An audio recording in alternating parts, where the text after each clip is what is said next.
وګو عزتمنو مشرانو د نننی سبق د پرونی سبق سره ربط او تعلق داده چې پرونی سبق کې الله تعالی د بنی اسرائیل نه یو وعده اغستې و چې تاسو خدا ګناه او خطا وکړله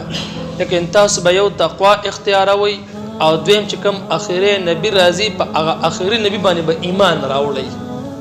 او بیا الله تعالی د هغه اخري نبی صفات بیان کړل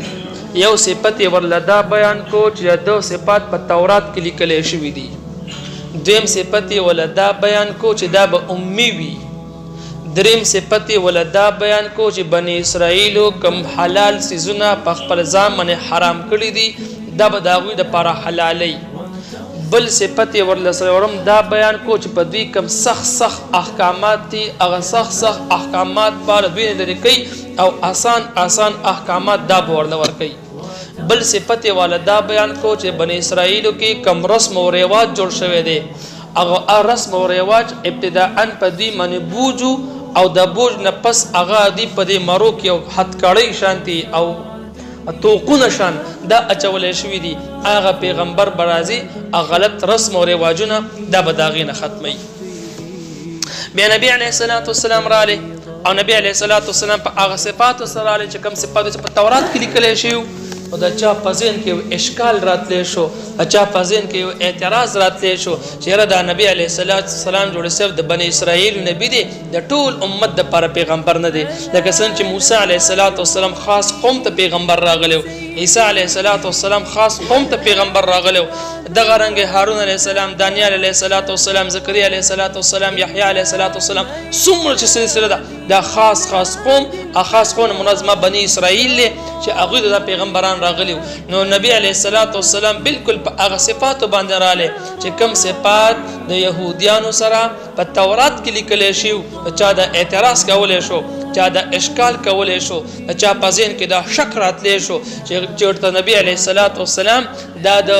بنی اسرائیل پیغمبر دی زمونږ پیغمبر نه دی لہذا که بنی اسرائیل د نبی علیه السلام خبرې مني ودی مني خو موږ خو د نبی علیه السلام خبرې نه منو نو الله به دا آیات راولېږو او په دې آیات کې الله تعالی دوی دا غلط رسم او غلط زعم دا الله تعالی ختم کو او په دې آیات کې وایي چې نبی علیه السلام د تمام دنیا لپاره پیغمبر دی تمام دنیا لپاره پیغمبر دی په دنیا کې صرف د انسانانو لپاره پیغمبر نه دی په دې دنیا کې نبی علیه السلام د انسانانو لپاره هم پیغمبر دی او داسې پیغمبر نه دی بلکې داسې پیغمبر دی چې نبی علیه السلام باندې هر څیز کامل او مکمل شو نو که یو طرف ته ختم نبوت دی نو بل طرف ته کمال نبوت دی که یو طرف ته ختم علم دی نو بل طرف ته کمال علم دی که یو طرف ته ختم شریعت دی نو بل طرف ته کمال شریعت دی که یو طرف ته ختم کتب دی نو بل طرف ته کمال کتب دی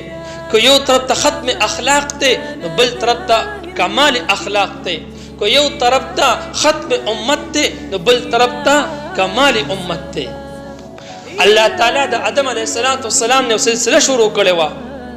او د آدم علیه السلام نه دوه سلسلې شروع شوې وي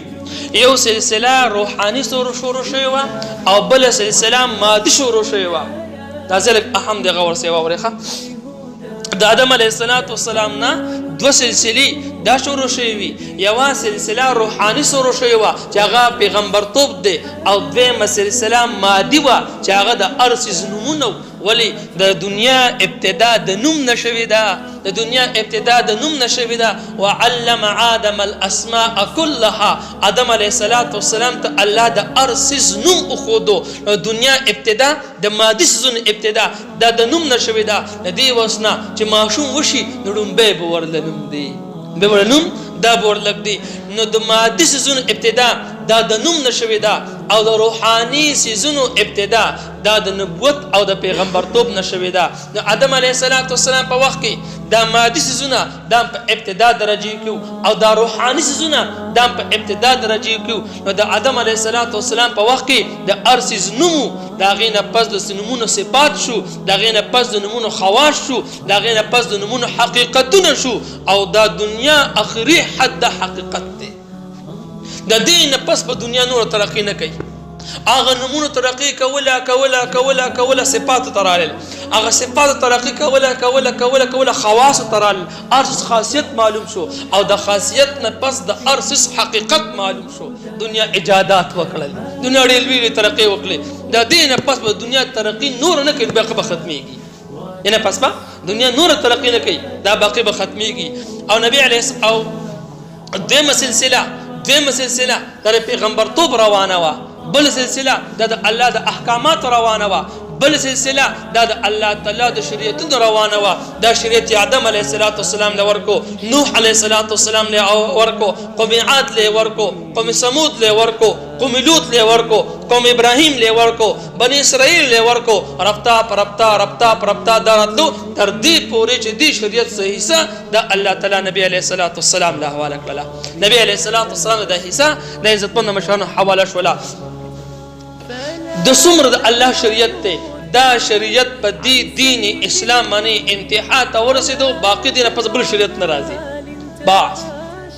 کوم چې د الله مقصود نو د الله مقصود په نبی علیه السلام باندې ختم شو د نبوت کوم چې د الله مقصود په کتابونو کې دا په قران باندې ختم شو کوم چې د الله مقصود په شریعتونو کې دا په دین اسلام باندې ختم شو کوم چې د الله مقصود په امتونو په انسانانو کې دا د نبی علیه السلام په امت باندې دا ټول سلسله ختم شولې لہذا د قران نه پس بل قران ناراضي د دې امت نه پس بل امت ناراضي دین اسلام نه پس بل دین ناراضي او د نبی علیه السلام نه پس بل پیغمبر ناراضي دانو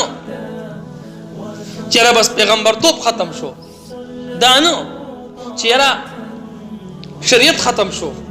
دانو چې کتابونه ختم شو دانو چې امتیان ختم شو نه کوم سيزونه چې الله ابتدا کې جوړ کړو هغه په انتها کې او داسې کمال ته ورسېدل چې باقي نور ځای هغه کې نشته دی لہذا د نبی علیه السلام شریعت دا اسلام دی اسلام انتها ته ورسېدو دا کمال شریعت دی د نبی علیه السلام نبوت دا کمال نبوت دی د نبی علیه السلام امت دا کمال امت دی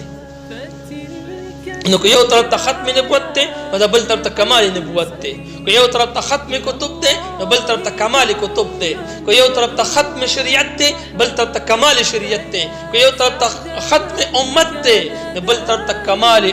دی که تمام امتونو کې دا امت بس کامل توب ته ورسېدو دینه پس باقي ترقی نه کېږي باقي به ختمېږي دا هر څه لہذا نبی علیه السلام د یو خاص علاقې لپاره پیغمبر نه دی نبی علیه السلام د یو خاص امت لپاره پیغمبر عالمگیر نبوت د نبی علیه السلام تمام دنیا د پاره دی